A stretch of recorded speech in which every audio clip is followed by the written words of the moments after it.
आणि यानंतर वळूया पुढच्या बातमीकडे। आगामी पालिका निवडणुकांच्या अनुषंगाने सध्या राज्यभरामध्ये विविध पक्षांचे मेळावे पार पडतात। असाच एक पक्षाचा मेळावा पार पडलेला होता, तो म्हणजे एकनाथ शिंदे यांचा। आणि याच सगळ्या पार्श्वभूमीवर एकनाथ शिंदेंनी आपल्या कार्यकर्त्यांना कानमंत्र दिला। पालिका निवडणुकीच्या दरम्यान वाटाघाटीवेळी पक्षाच्या आत्मसन्मानाला ठेच पोहोचणार नाही असा विश्वास शिंदेंनी व्यक्त केला। पदाधिकारी मेळाव्यात शिंदे बोलत होते। कोण कोणाशी युती करते त्याची चिंता करू नका, त्यांची सर्व गणितं आपल्याकडे आहेत असा टोलाही शिंदेंनी ठाकरे बंधूंना लगावला।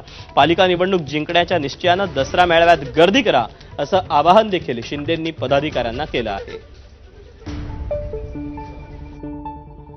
जी जागा आपण जिंकू शकतो, जी जागा जिंकण्याची खात्री आपल्याला आहे, त्या जागेवर आपण लढलं पाहिजे आणि तरच खऱ्या अर्थाने महायुतीला, नाहीतर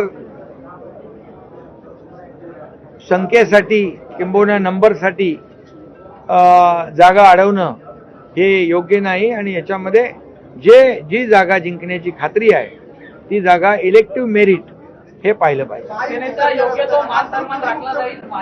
बिलकुल योग्य तो मान सन्मान राखला जाईल।